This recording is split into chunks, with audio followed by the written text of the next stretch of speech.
This was the song Samadhi off of the album of the same name by Christopher of the Wolves. You can find his material at www.transvision.com. Welcome to the Archives with the 100th Monkey Radio and George Kavassilas and Claudia. So, Claudia, you wanted to start out with a question for George? Yeah, George, I've read a lot about you. I've studied your biography, and you described a time in your life when you went through what you referred to as the dark night of the soul. I think a lot of our listeners have probably been there. But after you came out of that, you had this grand experience in 2003. You traveled through the omniverse and was given this vast understanding of the true nature of life on our planet. And then as you began to share this knowledge, though, through public speaking, you at some point in time recognized that you were deceived by this galactic federation of light. What is it that caused you to become aware of that you were actually being used? I mean, what clues can you give others so that they know when this deception is occurring? Yeah, okay. What happened was after I came back from that incredible journey, my vibration changed immensely, and they basically thought, well, we can't allow this person to function with such an intense vibration and share this information, so we will do our best to use this person and their knowledge to propagate our propaganda, to use them for our purposes. And so they intensely abducted me on many, many, many occasions and went about the process of, I would say, controlling the way I feel, the way I see things. And why they were able to do that was, first of all, because it's an experience I need to have, so I allowed them to do it from a higher level, but also because I had a really deep yearning and aching inside of me, this burning desire which was out of control. It was too intense. It was out of balance. So this painful yearning and aching for me to get out there and talk. I wasn't ready to do that. I hadn't reconciled my experience in the universe, and my ego wasn't ready, and I hadn't reached maturity within myself. So therefore, because I had all this yearnings and achings, they manipulated that. And this is what they do to people, and they give you, and they prey on people on this yearning and aching. So people they want to be a part of something. They want to get out there. They know they have this sense of belonging, of something big, something grand, and they know they're here to do something very important. And so that's the part within the psyche of the person they manipulate. And they did it to me. And after a while, it's kind of like, these things I'm saying are not a match, because I'd sit home and contemplate and kept trying to feel back into my experience in the universe and my deep heart and the experiences I had, and what does Christ consciousness, feel like, and the interaction I had with the creator of consciousness of the creator of this universe, and what that felt like deep in my heart. And all of a sudden I started realizing that, hang on a minute, things aren't matching up here. And it was a battle that went on. So they'd abduct me again because they realized I was starting to snap out of it. And this battle ensued for quite a few months, and it got to the point where I just one day got really, really upset with myself and said, right, I want to get to the heart of this issue because something's not right here. So I pulled back. I stopped doing talks, I stopped doing healings, I stopped doing readings, I stopped doing everything, and just went really deep inside of myself to sort it out. And it took me a few years, but I got through it, and I realized exactly what had happened. And so it's taken me a few years after 2004 to get to a point within myself where I can be peaceful. I'm at peace with it all. I'm happy with who I am, what I'm here to do. I embraced me, all aspects of me, the good, the bad, the ugly, the compassionate, the empathetic, the unconditionally loving, the whole lot. And it got to the point where I understand that all the experiences that I have had, including being manipulated, are serving a great purpose. And it's brought about incredible wisdom for me to be able to share with my human family. To share those experiences can really help a lot of people. And it's a responsibility and obligation I have, because it's part of the larger process that I'm here as one of the people that carry the sword to actually speak the Logos and share the wisdom of life with the people, just to help them to remember. So it was the first little trigger was that you were sensing something wasn't congruent here. You could feel it wasn't a match. Yeah, it wasn't a match in my heart. Sorry, I spoke over you then, Claudia. It wasn't a match in my heart. Like, the point of reference of the love that I experienced. And when I go back into my other experiences, times I went into Avalon, some people call it Shambhala or Valhalla or Geolo. It's got lots of names. So the experience that I had there, and the love that I experienced there, and the vibration of that love in the fifth dimension, and the experiences of love that I had in my journey, and the love that I have in my heart, the love that I felt as a child in my heart. And you go back to that within yourself, you know what love is, And the problem is throughout our life, we continually compromise that knowing, and we accept less. And I got to the point where I was just no longer prepared to do that. I was like, I'm not going to compromise anymore. I'm going to go back to that original vibrational pattern of love, the blueprint of love, and I'm going to function from there. And I demand from now on that I'm going to have that in my life, and I'm not going to settle for anything less. And that's a decision I came to, and ever since then my life's turned around. It's been wonderful. So you didn't have any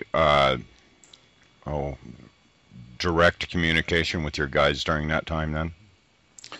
Not as in, I get occasionally a being will turn up and I'll have a conversation with them. Like my father has passed over, or a member of my galactic family, or beings from other races will turn up and we have a wonderful exchange.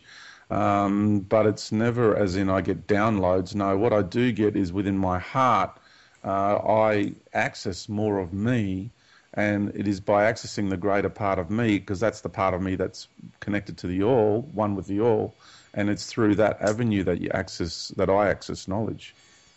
And I don't do it willingly. I on the odd occasion, I'll sit there and I go, right, I want to know about this. But what I find I do now is with my when I function from my ego, I'll sit there as George and I'll say, I want to know about this now. And I will feel, and very rarely I'll get the answers straight away or part of the answer straight away. Usually it's okay, it's not time for me to know yet. And I let it go and I just allow. And then sometime down the track, whether it's a few hours later, or it's a week, or even 6 months later, I get the knowledge. And it'll always come exactly when I need it. Right. I've been using a form of kinesiology with myself when I ask myself questions, sensing my body, feeling, does this feel right? And, the gut feeling, or I actually, my thing is when something's tremendously wrong, I get it's like a pressure on the top of the right quadrant of my brain, the upper right quadrant of my brain. I get a pressure on when there's something that's wrong. Definitely wrong, Tom. It's wrong. I'll get this pressure there, and I know it took me a while to actually work this up to where I was able to actually go, my name is Bob, and then I'd feel the pressure, or my name is Tom, and then it'd feel right. So it's just a form of kind of, I guess, self-kinesiology is about the best way to term it. Yeah, sure. Another way to get a communication with your higher self. Mm-hmm. Another method. I like that. Exactly. It's and who was that? Anelia Benz actually has done quite a bit of work on this sort of body sensing, as far as communicating with your higher self through your body. So I figure if it's coming from inside, it's going to lead me a lot straighter than something that's coming from the outside. Oh, definitely. Yeah. You mentioned, I kind of don't want to let this go, that sometimes you have visits from other people, or entities or things of that nature. And I was wondering, what other kinds of experiences have you had now that you've gotten past that control? You mentioned in one of your talks about visiting South America, and you actually inhabited somebody else's body. And I think when the interviewer asked you, you said it just happened, and I'm thinking, okay, I want to know more about this. Like, where were you when this happened? And were you, what happened to your physical body when you were taking this trip? And were you just like walking down the street and it all of a sudden happened? Or were you sitting on the couch? Or, what is that like? Well, that particular experience, I was in bed and I was sleeping. And when I came back from that experience, I opened my eyes and I was, it's not like you wake up and you go, and it takes you a while to get back in your body. No, when I got back from there, I immediately opened my eyes. Cynthia was already awake, lying next to me. She was watching me because obviously something was going on with my body.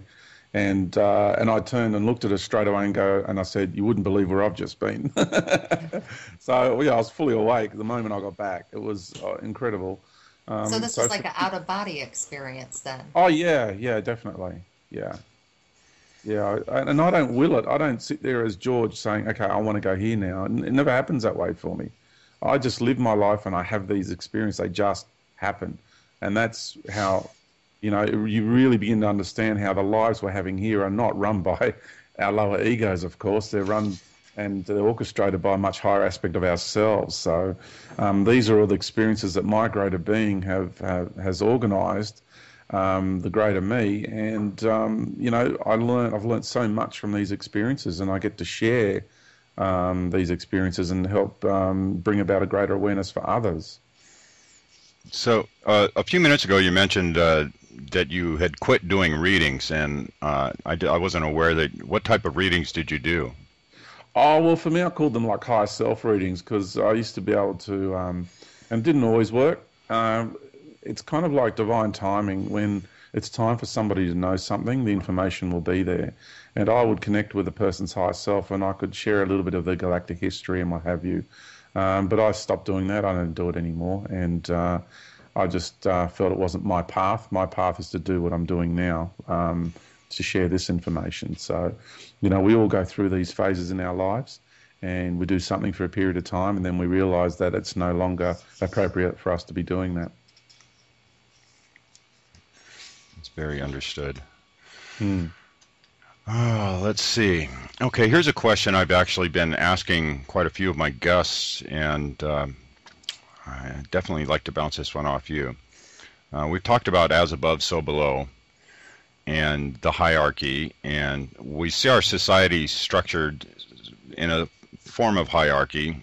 And if you look at all the crap that's going on in the world, the corruption, the compartmentalization, all the dirty stuff that's happening, and you think about as above, so below, and then you consider all these different dimensions and different, all these different dimensions and different beings and different entities, and all the changes that we're going through right now here on planet Earth. What kind of changes are going on in these other dimensions and with these other entities? What a fantastic question. The whole universe is going through a transformation at the moment. And the main reason why it's going through a transformation is because of what's going on here on Earth. And people are going to go, wow, that's a ridiculous statement. We're not that important. In fact, yes, we are, because that's who we are. And this is the first planetary body that's going to birth universal consciousness. So this is a really big deal. And what's happening here is so important. When you get past the earthly veil and then you get past the cosmic veil, the cosmic matrix that I spoke of earlier, you then get to a paradigm where there's ET races and the rest of life in the universe going up through the dimensions. And all of those beings know exactly who we are. They know what we're doing here. They hold us in the highest of regard and the highest of esteem. And the main point of focus of the whole universe is planet Earth and the Milky Way galaxy right now. This is the most important thing that's going on. And because of the construct of life here, it'll take a while to explain it, but I'll try to do the best I can in a short period of time. Now, the way the construct of life is here is we've been on the road to compression, and it's been fractal. So first of all, the construct of our galaxy, so the consciousness of the galaxy, first of all, who is she? And when you connect with that consciousness, then you reconnect with that consciousness, shall I say, then you remember who she is, and she's actually the feminine expression of the universal creator, and who's manifested herself as a galaxy. Don't forget, we're all galaxies too.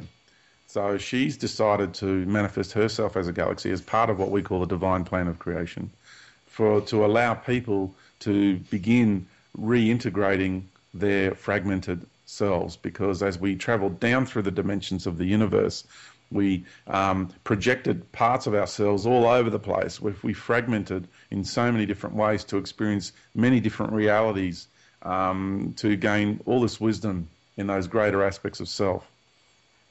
And so it's now got to a time in the journey in a linear fashion, now I'm explaining this, to start reintegrating all of those fragmented aspects of selves.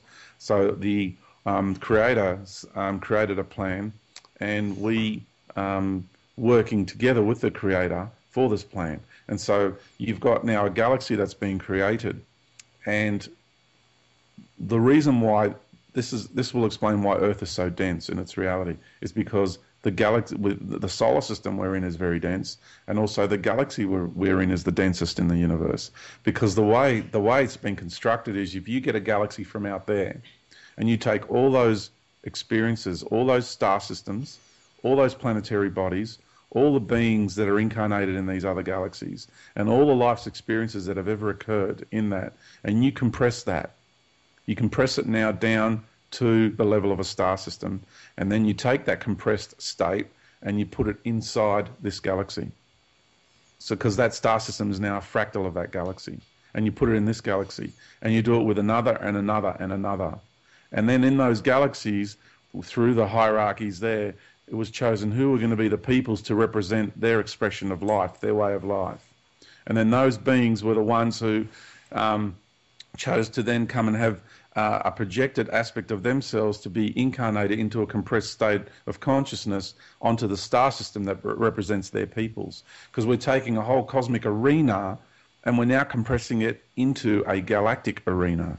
You see, now we're on the road to compression. We're on the road to integrating, and that's what this galaxy is. It's a fractal. So each one of us would be the compressed consciousness of a complete galactic system. Yes. Is that what you're... Okay. Yeah, a part of us is. Yeah, an aspect of us is that, definitely. And then we are, because we are the way showers, we are the ones that are walking the path of the brave. And this isn't just stroking ego. This is exactly who we are. And then from the galactic arena, and a lot of galactic wars that took place, and sorting out our differences, we then compressed it down into the Orion Nebula, and because that's a huge system, that's like a mini galaxy within this one, and the Orion Nebula is a male consciousness, and it's sorry, I didn't get to the part where you got the Milky Way galaxy being the feminine expression of the Creator, then you've got the Andromedan galaxy, which is the masculine expression of the Creator. And now they're stepping their energies down into star systems. So the male energy now has compressed itself down into a star system, and it's called the Orion Nebula. It's like the sperm entering the egg, so the male's now entered the galactic womb and created itself as the Orion Nebula. And what happened there is we all went into there to transmute the male warring archetypal energies. And that's why it's known as the hunter. And it played a really, really important role. And then from there, we have the male energy once again stepping itself down to our sun and the arena of our solar system. So everyone then went from that arena and then came into this arena of our solar system. And we did end up having a massive war here in this solar system. We lost a planet because of that. and that's the asteroid belt now between Mars and Jupiter. Marduk. And yeah, or and then Tiamat or whatever. yeah, and then the feminine manifested herself as the Sirius star system, and then stepped her consciousness down once again and manifested herself as Mother Earth. And then the arena went from the solar system onto a planetary system. And so the feminine, and you got the twin flame energy of Father, Son, Mother Earth, and then you got the 12 archetypal personalities of the Creator, which is the 12 planets of the solar system. And it's really just quite an incredible road to compression that we've been on. And that because we created an embodiment that is now going to facilitate any race from out there. So it's a generic form. We call it human, which is, a hu is an ancient word for God, and it's to be a godly being of godly mind, and to be a humane being, because it's what we are naturally. We are humane beings. And any race out there can now incarnate into human form, because all the codes are contained within our bodies. So it can facilitate any race coming and having a human incarnational experience. And it allows us to reobtain balance in our souls, and therefore when the time was to come here on this planet was when Mother Earth was going to transform and birth creators, universal creators. So that's been this road to compression by entering this galaxy, stepping everything down, compressing everything, integrating everything, and now we're at the very, very end of that cycle. And it's a massive cycle that's finishing because it's of the magnitude of a universal consciousness. And that universal consciousness, as the Mayan calendar explains, that's closing that cycle, is our consciousness. We are the ones that first entered this universe, went through the process of learning everything that light has to offer, and we're now at the very, very end of that process, and we're closing that cycle.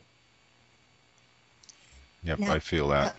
Now, if someone, for those of us who may go through this transition then with the Earth. Claudia, draw your energy back there, young lady. Okay. for those of us who may go through this transition with Mother Earth, does that mean that we're going to pull all those other pieces of ourself that are out there in the universe together and integrate those in that process? Yeah, because some are quite harmonized, but a lot of those aspects of ourselves are not quite harmonized. And yeah, it is doing that in a very big way, because that part of it I don't have full knowledge about. So my understanding at this stage is that once we go through this process here, then the greater being will then start absorbing a lot of those other aspects of self out there. So the life cycles of our levels of our being that's out there will begin to wind up. So we briefly touched on the asteroid belt, the Marduk or Tiamat. Have you contemplated or got any information on the if all these planetary bodies are beings who are incarnated into these bodies, what happened to that being? Can I get you to ask that question one more time, please, Tom? The Tiamat or Marduk, whichever name you want to go by, the planet that was destroyed. The planetary bodies in this solar system are beings that are incarnated into the planetary bodies, correct? Yeah. Okay, so what happened to that being who was destroyed in that planet? Yeah, that's a really good question. The personality and the character of that planet, I really don't have full knowledge of that, so I can't comment. So all I can say is that each planet in our solar system is an archetypal personality of the Creator, and they're actually aspects of the Creator, direct. Whereas we come from outside this universe, so even though we're one with the Creator, we're one with life in this universe, we are not, our construct ultimately is not just this universe. We exist outside and beyond this universe, beyond the construct of light. So the 12 because we've got these fractals of 12 happening with a 12-stranded DNA, and the 12 apostles and the 12 planets, and it's all fractals of 12. And and it has to do with the 12 archetypal personalities of the Creator. So which personality Marduk was, which is now no longer required, I don't really know, or has been fragmented. That's what I would really like to know.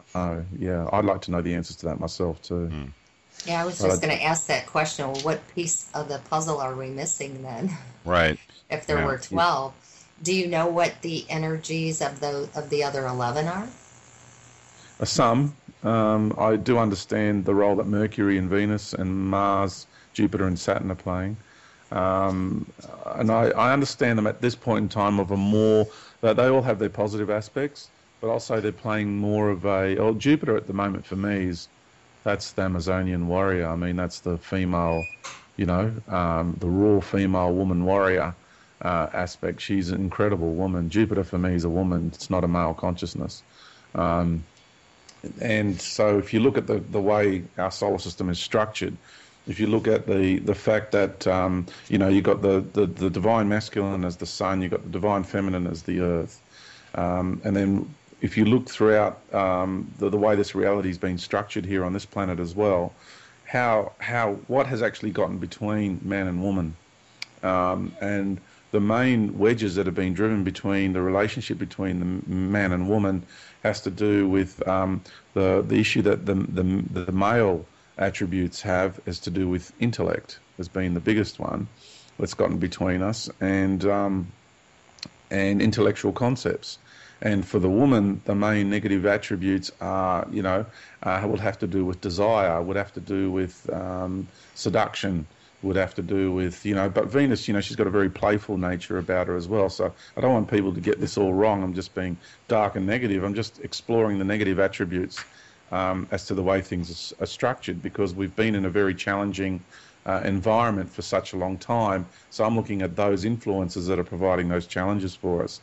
So if you look at Mercury, you've got mind control, you've got intellect, industrious knowledge and things like that. It's very much the Mercury energy. And you look at the Venus energy, so you've got seduction, you've got desire. We've been driven by our desires a lot, and things like that. And then outside of that, what's used to control us, and that would have to be armed forces, the militaries, the soldier, the male warrior energy, and so in our solar system, that's Mars, and that's directly outside of the realm of man and woman. So that's the pressure from outside. And then outside of that, you've got a female warrior energy, to me, that is to do with the forces of nature. So, we are very much controlled and kept in line by a natural sort of force of Mother Earth, the Sekhmet energy, or the Kali Yuga energy, or whatever you want to label it, however you want to see it. So we're always kept in line by that strong indigenous sort of natural organic sort of energy that when she needs to flex a muscle, Mother Earth will flex a muscle. If she needs to create an earthquake or a tsunami or a volcano, she will do it. And then outside of that, we've got this spiritual control, and that's Saturn. That's the Great White Brotherhood. So that's to do with all these male deities, to do with the positive white love and light, which is conditional love energy. So that's to do with that. And that's as far as I've gotten. I haven't gotten any further than that. I definitely know where to look for the answers there doing astrology. And I really think we need to look at the lore, as you said. The myth of those are all there for a reason. I get it now. I get it. I so get it. The music of the spheres, Claudia, isn't it? Absolutely, right. Absolutely. That vibration that has an imprint on us to help us on our journey. It's what's facilitating our experiences here. It's the construct of our reality, the way all these planets are interacting, not only with one another, but the main point of focus for them being planet Earth, the way they're interacting with the consciousness of the Earth Mother, and the way they're interacting with all of us here incarnate on this planet. Absolutely. Yeah. Ooh, I need to look up the mythology on the missing planet. Yeah. There you go. There's a project for you. Oh, yeah. So, George, talking about the consciousness of this planet, you're familiar with the 100th monkey effect, right? Yeah.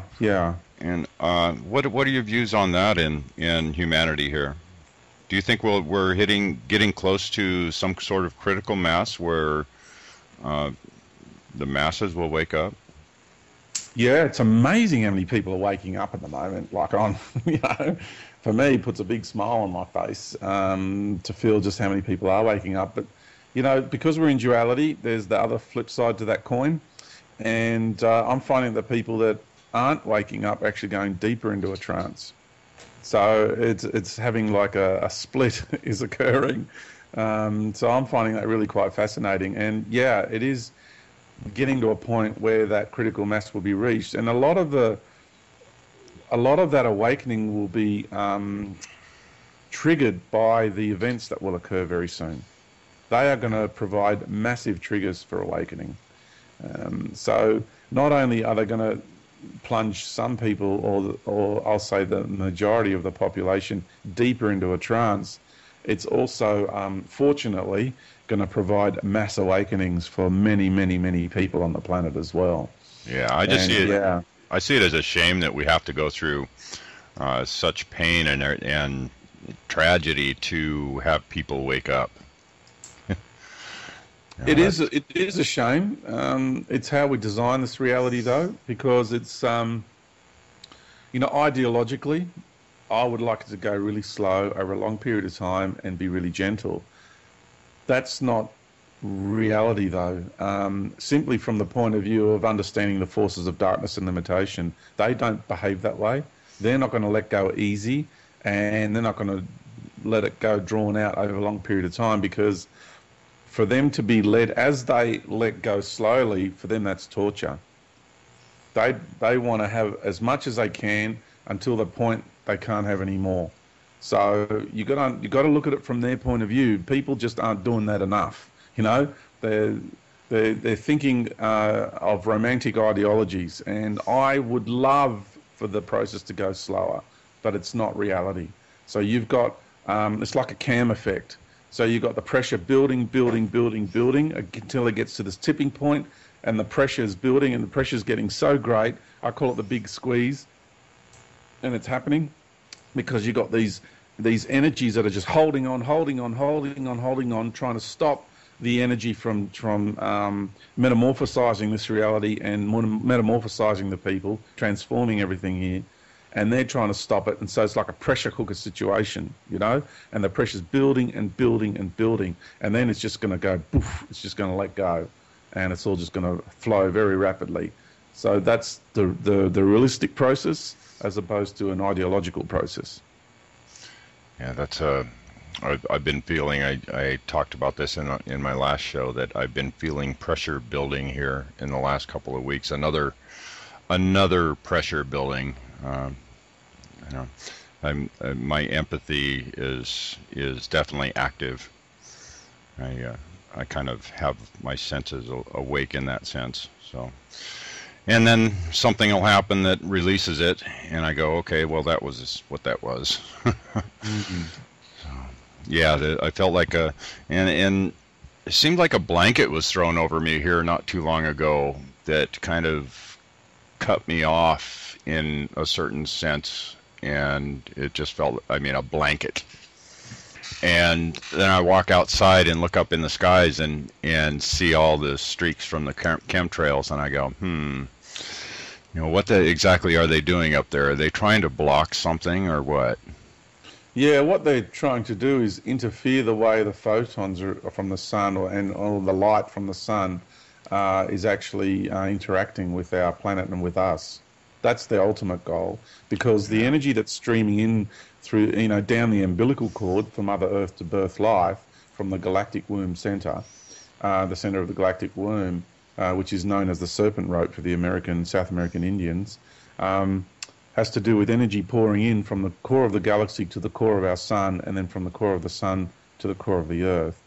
And they can't interfere with energy on those levels, but because of their paradigm of awareness, they think they can interfere with the way the sun's energies interacting with the surface of the Earth. So they see it as a bad thing, and I'm celebrating it because it's the birthing of life. So for them, it's the deconstruction of this level of reality, and for them, it's losing control over this domain, and because the pressure is increasing, they see everything that's happening around us from coming in from the sun as only a negative thing, and they don't understand it from the greater picture. Right, right. So do you think that some of their motivation is that they think they're actually helping, or do you think they know that they're actually doing us more harm? Well, it's two things, because, the people that work on these projects, they'll be getting told that they're helping. Otherwise, they'll have a problem doing it, unless they're really evil, and then they'd enjoy doing it. So for them to actually want to get up in those planes and fly them and be a part of creating these substances, don't forget they do it under the instructions of, we've got a massive hierarchical system. So the whole paradigm of science on this planet is under very, very strict control from these off-world overlords. So, the type of technology we use and what we're allowed to see through our technology and equipment is very, very controlled. So people are only seeing a tiny slice of the pie of reality of life, and they're seeing it in a distorted way as well. So that's the unfortunate side to the paradigm of science in our world. That's reality, even though they won't want to admit that, because, a lot of them are quite religious zealots, just like dogmatic religions are. They really love their religion called science. So, I am having a go, because they need to be told reality. I need to, just wake them up a little bit if I can, just prod them a little bit. There's people that are working in these projects who are being fed information and perspectives. So then they are happy to work on these projects, and then things get modified while they're not there. They could be at home in bed, and other parties come in and make changes and work on levels and that they don't understand and they can't see and they can't read with their equipment. And so other things get piggybacked. And so there's always more than one thing going on these projects. Right. So, The way we're so compartmentalized, it would be really hard for anybody out there actually doing the work to understand the full picture. Oh, absolutely. That's exactly why we're compartmentalized. It's yeah. Very well said, Tom. So what do you think about, I've heard of the new electric and things of that nature, that new technologies are going to come out that are going to get us away from fossil fuels and things of that nature. Are some of those technologies going to carry over into the birthing of this new Earth that are going to be valuable, or is all of this construct going to be left behind? All of this construct's going to be left behind. We're going beyond the fifth dimension when we ascend. We just go when we do go back to the fifth dimension, it'll just be for a short period of time, because that'll be the platform we actually ascend. We used to ascend. So, and in the fifth dimension, there's no technology. So in the fifth dimension and above, there is no technology, does not exist. Everything is created, and everybody does everything. Everybody functions from organic consciousness. So first of all, I want to make that point clear. Now, let me please explain to you, because this will explain a lot, this experience I had in Sweden in my tour of Europe recently with an ambassador from another universe. And it was a wonderful meeting.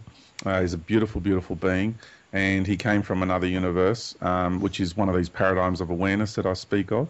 And we discussed timelines and everything, and I ended up showing to him that it is a paradigm of awareness. Excuse me, because it's the way they go off on time loops and come back to this organic timeline.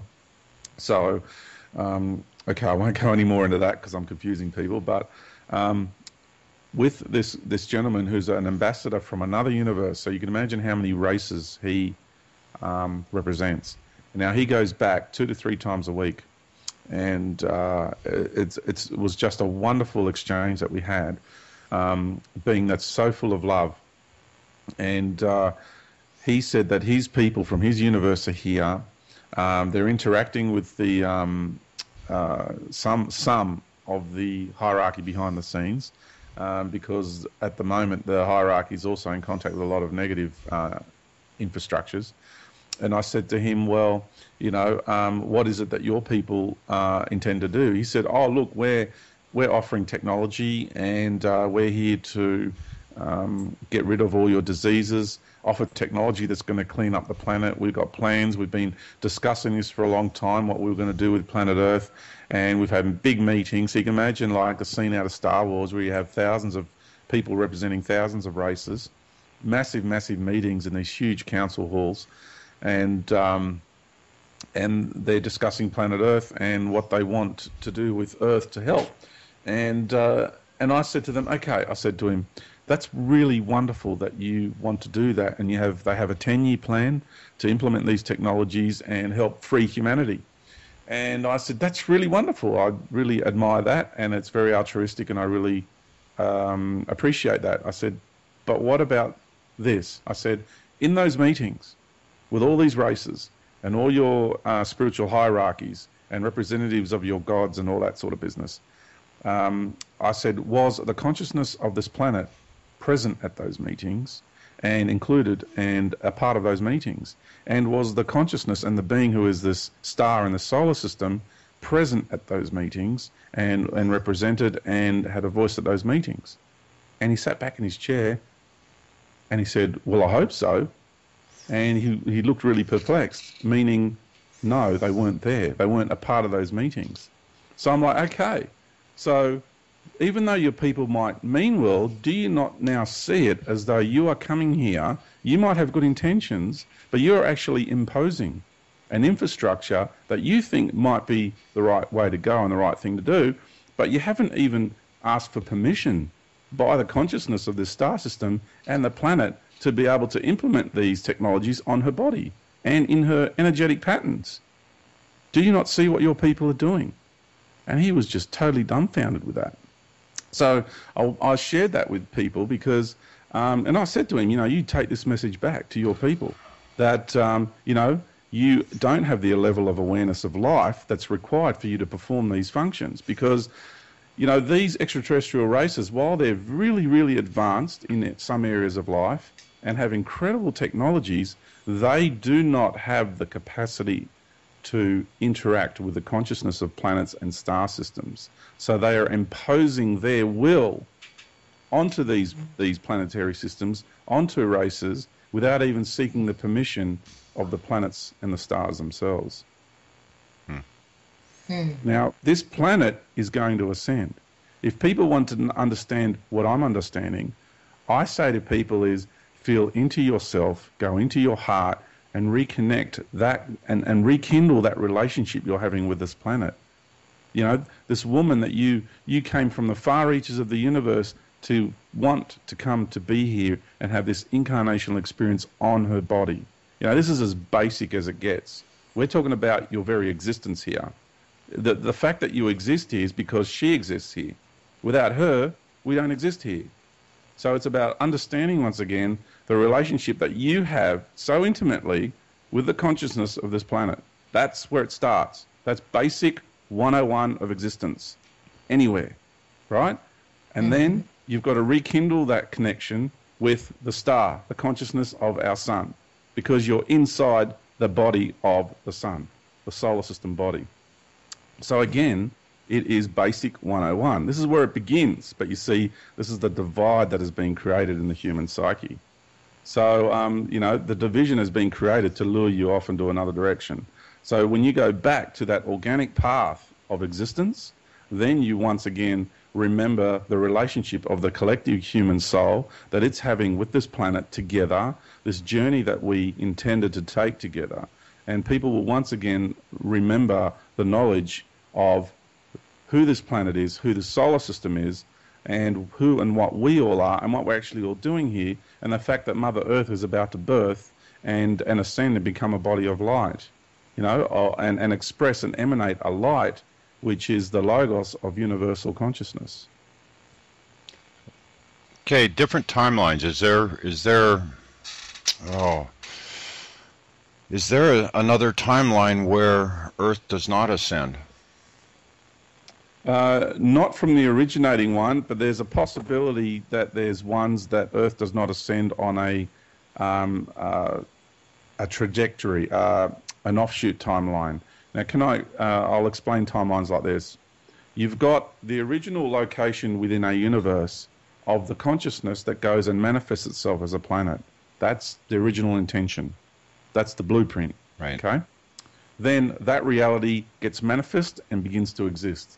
Then what happens is other beings come along, they find this reality, and they go, oh, that's nice, and these are beings who explore timelines. So what they do is they plug into that reality, and then they start going off on tangents from that originating. So it's like, I explain it like this. If you have a tree with all the branches cut off, and you lay that trunk down, imagine yourself this reality that we're inside of, and you could say, well, George, you're being a bit biased because, you know, you're in this reality, so you think you've got the right one. But in truth, this is the main intended reality. And it's like a trunk of a tree, and all those nodules sticking off that trunk are like potentialities. And they're all probables and probabilities and potentialities. So when beings come along and they want to traverse a timeline, they can go off on a tangent, and what will get manifested off that tangent will either be a room, it can be a building, it can be a city or a planet or a solar system or a galaxy or even a cosmos or even a universe. And this is the problem. This is what these beings are doing. Now, the problem with that is that that trajectory from this timeline, the amount of energy that manifests that universe is quite shallow compared to this one. So it doesn't have the substance of life. Those alternate timelines are more holographic in nature. And what happens is eventually, depending on what set of experiences those souls are going to have down those timelines, they will always, always, always come back to this one. And that is so obvious to see what's happening right now. We have so many races that have come back in time to this point in time, to this timeline, because this is the one that's got the meat. This is the one that really counts. This is the one with the substance. This is the organic timeline. And if you understand it from this perspective, it all just makes sense. While we have got so many ET races that they say they're from our future, which they're not. They're not from my future. They're in one of these timelines that have gone off on a tangent, and they always come back to this one to re-acclimatize themselves with life.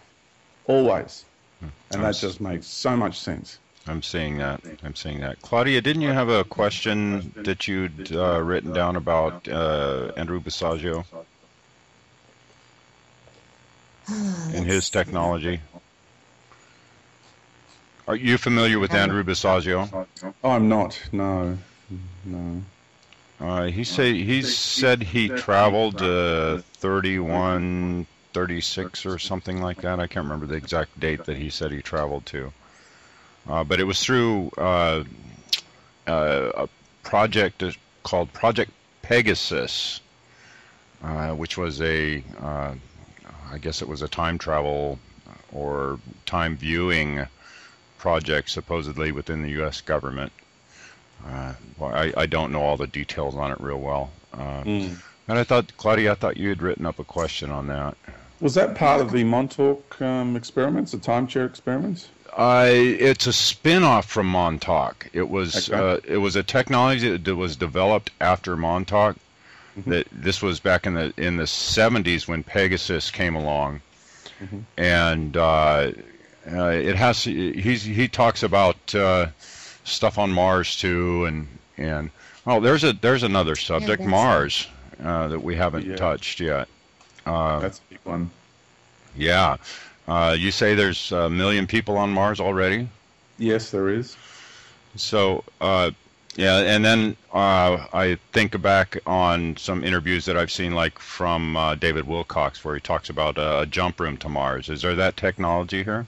Yes, it is. It exists. Yep, there's one in Pine Gap. Pine Gap. How far away are you from there? Probably about close on about 1,000 kilometers. Oh, so you're a ways off. So maybe a bit less. Yeah. Have you been there?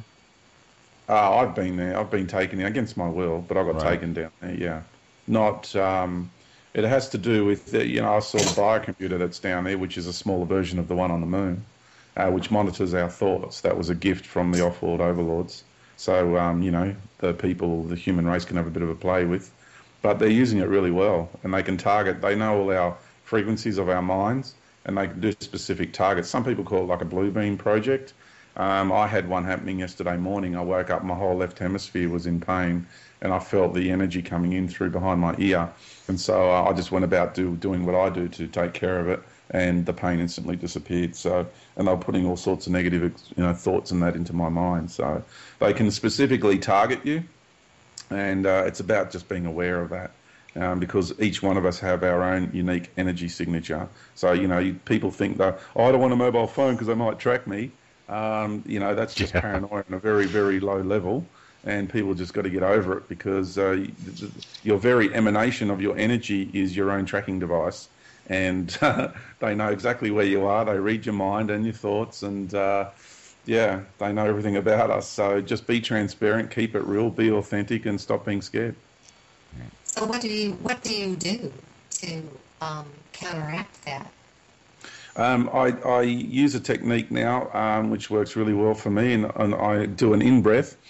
And in my in-breath, I draw my light out from within me. And before I begin to do it, I say I within myself put the intention as to what I wish to achieve with this process. So whatever colour comes out in whatever tone or whatever intensity will be for that specific task. So I said, I've got this going on in my mind, so I'm communicating with a greater aspect of me, and I'm saying, I want to stop this. So, I bring out the energies, and so with my in-breath, I suck out the energy, the light energy from inside of me, and it comes out, and I visualise it. For me personally, I visualise it like about 6 inches over my chest. And you can do it's a 360 thing, so it's around my back as well. And then with the out breath, I just move it to the area that I want to use it. And so for me, with my out breath, I just moved it into my brain and into the beam, and I could see the beam. It was rings. It was coming in as a carrier wave. It was carrying these rings of energy going into my mind, and I just smothered those rings. I stopped it, and then I sent a gentle energy back up the radio waves to that unit. Letting them know that I'm onto them, and giving them a message, because they will receive that message on the other end of their technology, that I know exactly what they were doing, and that I love them no less, and I'm just onto them. So to tell them to stop being cowardly and childish and immature, and on another level, I appreciate the challenge. Yeah. I do something real similar, real similar. So, and that came from inside. Yeah. So, we're zeroing in on the second hour here already, but I do want to get a couple more questions in here. I know we could go on for hours on this stuff like Mars and the Moon and all sorts of places that we really haven't touched on yet, but maybe we'll have to save that for another time. Walk-ins, you know what a walk-in is, correct? Yes. Now I have a listener, actually somebody that I've corresponded with quite a bit, who senses a walk-in. And how do you deal with walk-ins? First of all, what is a walk-in? Well, a walk-in is an agreement made by the beings prior to incarnation that another being would actually utilize the body, the embodiment. So one essence will leave the body, and another one will come in. There is a small residual effect of the originating one, because it was the consciousness that helped manifest the body. And sometimes even in the womb, two energies will help manifest the one body, because the blueprints need to be there for the other one to come in. Because if they don't, then when the walking does enter the body, it's not as comfortable for it. So if they're both helping to manifest the body in the womb, then it makes it a lot easier down the track for it. So it'll depend. Some do that, some don't. And so, one essence will leave a body and another one will take over the body. And it's preordained. They agree at what point in time in their life, whether it's through a car accident or it's while they're asleep at night in bed or whatever. It doesn't need to be a trauma experience. It can be whenever that one will leave and the other one will take over. And what's the purpose of that agreement, as opposed to just incarnating into into the human form and staying there directly. Yeah, well, there's only so many people that are allowed to be on the planet at this point in time due to the divine plan of creation. It's how it's been organised, and so some people are just making, the use of it, because even beings that come here and they have a very short period of time, they could be born and then die a week later. Some will perish in the womb and there's a miscarriage. Even those short-lived experiences are so valuable. Just to get a taste of what this reality is like is so valuable in the universe. It's incredible. So I kind of see where, a being who has a special aptitude for a certain area, say healing, or for whatever, some certain aptitude that they're very, very proficient at.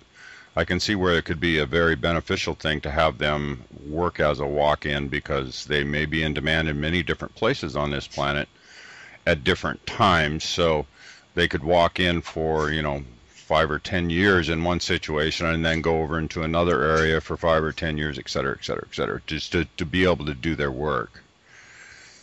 Yeah, exactly. Yeah. Beings will come here and maybe in a body for 10 or 15 years, they achieve what they wanted to achieve, and instead of wasting that body, and, a person having to go through the process of being reborn and what have you, which takes a long period of time, then the walk-in is quite a really good solution for another being to come in and straight away in an adult capacity to perform what they need to perform physically on this planet. So when somebody becomes aware of a walk-in and they're uncomfortable with it, do they have a solution? Well, first of all, it's to understand why that walk-in is there. For what purpose does it have? What's its agenda? What's its reasoning for being here in this reality? So they can find out and not be too judgmental, because we tend to be fear-based and judgmental about things like this. And if they can just be a bit more patient and learn more about that person and speak to the walk-in and try and understand the walk-in, why they've chosen to come to this planet, and do it that way. And that's my recommendations. So it's really just another means of incarnation. It's just not going through the whole birthing process, because there are a limited number of souls that are allowed to be here.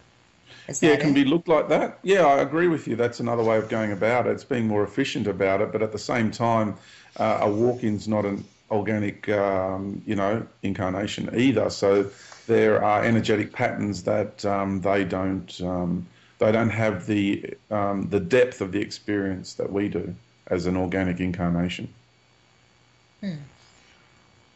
So there's always a trade-off, if you know what I mean. Right. So just the nature of this reality being so dualistic, it's, yeah. There's been a lot of things written, in the New Age literature about walk-ins. So how would someone know whether they were one or weren't a walk-in then? Well, it's quite obvious. What happens is there's a very distinct personality change that takes that happens to that person. Very distinct, and it's instant. The moment that walk-in enters that body, that person is vastly different, and it's very, very obvious. Yeah, I believe I've seen that. So there are other people who feel they're walk-ins and think they might be, but they're not. Right. It's just like how many people at the moment think they're Jesus on this planet. My goodness, I get so many emails from people saying that they are the one, and it's ridiculous. Look, and just to quickly go on to that subject, when the veil lifts, everybody's going to know who that being is, so just don't worry about it. Yeah, I've met 3 or 4 of them myself, so. Yeah. So before we let go of you, one of our listeners, Danny Pellerin, wanted to know what vision or visions has George had of the future that has not yet come to pass and that he has not shared with us and that he would agree to share. Yeah, well, the main one for me, well, I suppose I shared it, but I don't know if these listeners are aware of it, of the time of the 2 moons. So I saw our moon and I saw a blood red moon in the sky next to it. And that was the dwarf star that which is heading our way. And some people have now photographed. It's popped out from behind the sun. For a long time, I've been saying there's things behind the sun.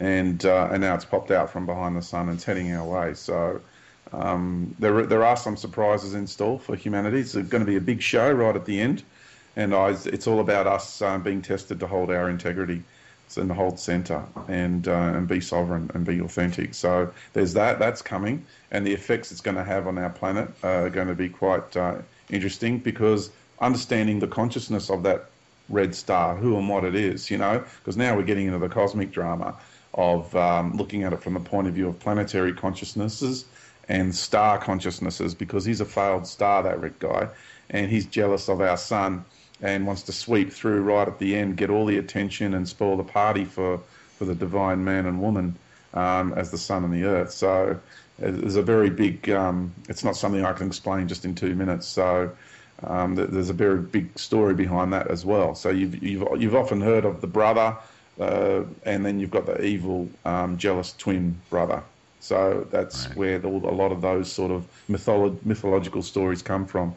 Now, that's about to happen, but it's also getting all the attention. So again, this is a battle for your attention and your awareness. So just because this thing comes along doesn't mean all the earth changes that are happening is because of this guy. Again, he wants to be, he's the attention seeker. So, and it's like people think HARP is making all the changes here. Well, it's not. It's doing some earthquakes, but Mother Earth is going through the changes herself. So people need to just think bigger than what they're currently thinking. Because they want you to think it's HARP. I mean, they want you to believe it's HARP, because then they are the ones that get all the power and have all the power in your mind, and they're the ones that are creating all the changes here, and it's not that way at all. What else did I have a future experience? Quite a few. There are ones that I did have that didn't come to pass, and there are ones that are still to come to pass. Now, the darkness, yeah, I talked about that. It didn't come to pass, but I was living in a different house at the time when I had that, and I'm beginning to understand my future experiences now, because, it was dark and it was meant to be daylight. I'm going to leave that one open. That could still be a probability, I would say, because especially if this big red dwarf comes along, because it's much bigger than our moon, and if it's going to be sitting out there, it can actually block the sun and put us in a shadow for a while as it passes through. So I'm going to leave that as a very, very, very real possibility. Another one is, and these are not absolutes, but for me, I'm feeling that there's a good chance it might happen. The one that I will say will happen is the ascension of Mother Earth. For me, I still can't let go of that. It's been in my system for years. I've been interacting with beings on so many levels to do with this process. For me, I just can't let go. It's just, I can't move beyond it. It's nothing. This is from my heart. This is from my core. I just can't.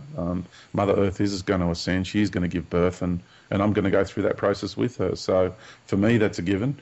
Let me just feel to see if there's any others. The way a lot of us will be going through these openings and then coming back out to help and guide.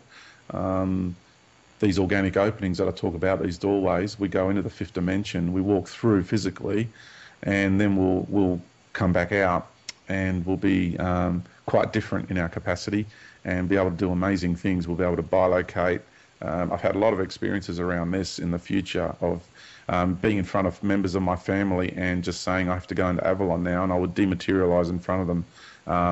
And watching their faces as I dematerialise was quite an astonishing experience myself. So I know the capacity of things that we will have to do will be just incredible in the very near future. So all this is going to happen within a year and a half. Quite astounding to hear that, but it's going to be very intense over a short period of time. And it is, like many people are saying to me, George, I'm feeling this is the calm before the storm. And it is. Oh, look, really. And don't be surprised for the internet to go down between now and the end of the year. That's a very real possibility as well. Right. So, yeah, these are the kind of experiences that I continue to have. Yeah. Claudia? So we are getting pretty close to the end here, and this is so much to absorb and contemplate. But really, George, Yeah. this is your message. This is your mission. So for you to be successful in your mission, what would it look like? What's the core thing you want our listeners to take away from your talks? The core thing is I'm here to help people to remember who and what we are. So this is about self-empowerment for everybody, for people to remember that there is only one great truth in the universe, to be very careful of mind-bending philosophies where all truth is relative and it's just an illusion and all those sort of concepts, because they are very, very clever programs. When you do connect with the greater aspect of yourself and you do connect with the higher self and even to the I am core, you instantly know there is only one great truth, because that's a part of you that's connected to everything, the all. And the universe exists, it's structured in a particular way, and therefore it's the way things are. So be careful of these mind-bending philosophies that say that all truth is relative, because that's definitely not the case. It only is that for lower egos in the lower domains of the universe that you have relative experiences. But beyond and above that, everybody, you're all connected to the all, and you all have that common knowledge of life about everything. Let me see. So to remember how powerful we are. I mean, when I had that experience in the moon, when I got up off that table and they threw everything at me, and I confronted that draconian lord up there, and I said to him, "Now do you understand?" And he was totally defeated. I sent them a message. I'm saying, we're letting you do this to us. You've forgotten that agreement, that original agreement. And when we, as a human race, want to activate and get going, then you've got nothing. You've got absolutely nothing that can stop us. And that was a very big message I sent to that empire, because that's the Moon, Mars, Orion Draconian Empire. So I want people to please understand how powerful we are, to go within yourself, to stop externalizing, stop giving your power away, and to get ready, because there are events that are about to play out which we wanted. It is to test us, to get us to hold our integrity, and for those who are not ready to ascend, for them to be lured off world, because this is not just about this one lifetime. This is about a universal journey. And the dramas that are playing out here have much greater purpose for them occurring and existing. And so to rise above, get your awareness out of the forest, out of the trees, and see the forest as a whole, and view life from a much grander perspective than what we're currently doing. And to, once again, just say thanks to Big Mama, because the sacrifice of the Divine Feminine is the biggest sacrifice of them all. It really is. What she has gone through to facilitate this experience we're having is colossal. So a big golden key in getting reconnected to your greater self, your inner self, is first of all by just being grateful, expressing gratitude for the consciousness of this planet and the consciousness of this solar system, the forgotten relationship. Absolutely. Fantastic.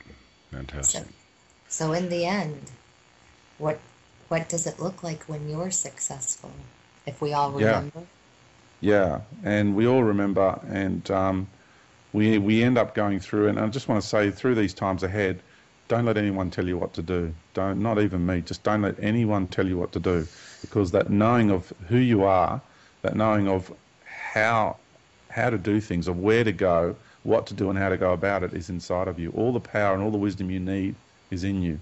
And when the time is right, it will come, and everyone's will activate at different times. So just be patient with yourself, and you will see. You will see. That I promise you, with all my heart, with all my being. I know what we have created here for ourselves, and this is coming. This is the curveball we have coming for them. We will activate, and when we activate, that's it. It's already game over anyway. What the future will look like, it's just beautiful. We go through the doorways. We come back out, some of us. We help guide more others through, just help.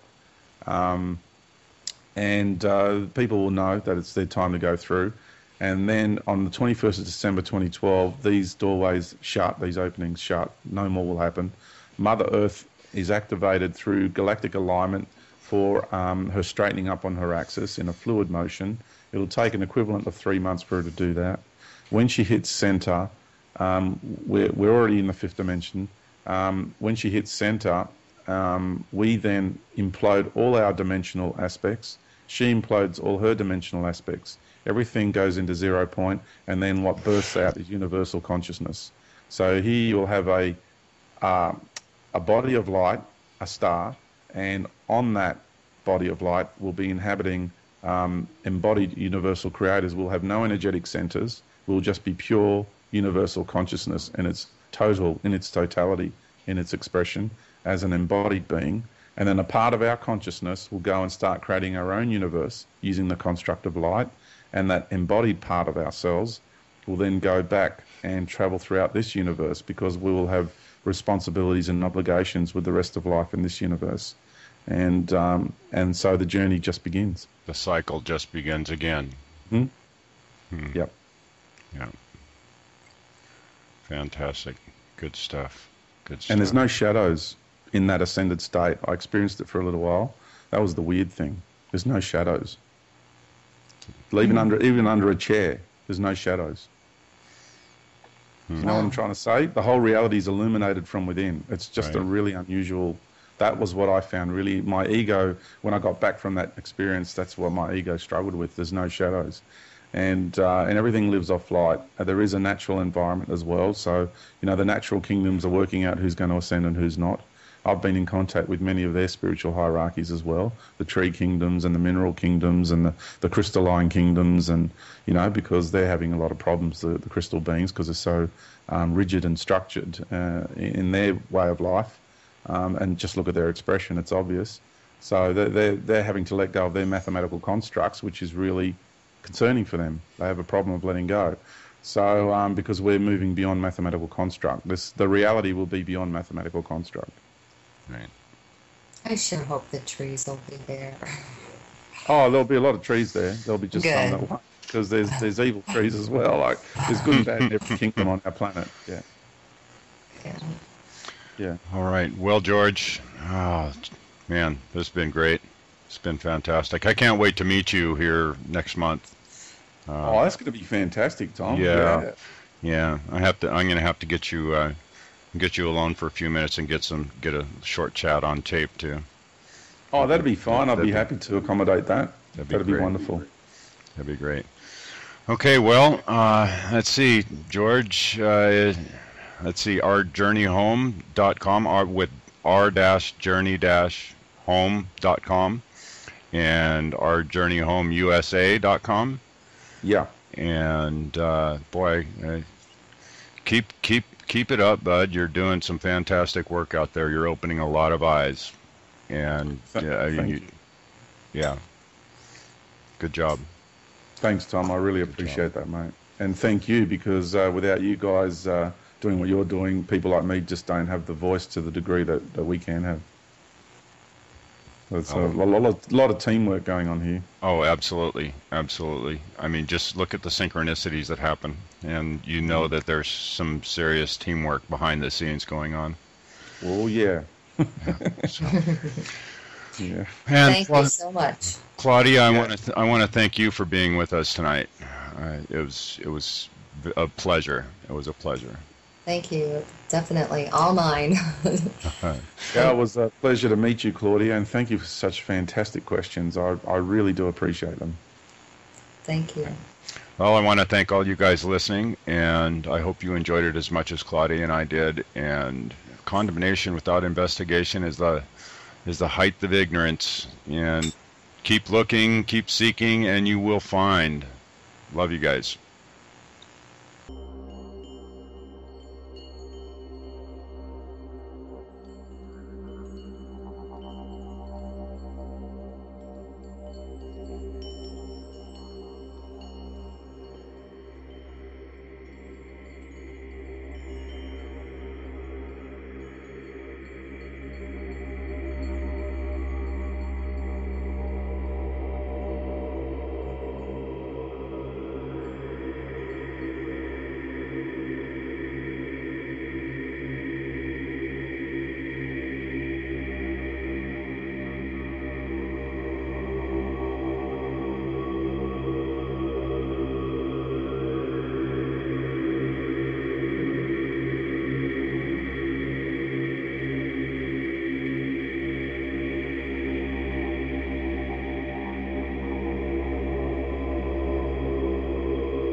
This was a song Samadhi off of the album of the same name by Christopher of the Wolves. You can find his material at www.transvision.com.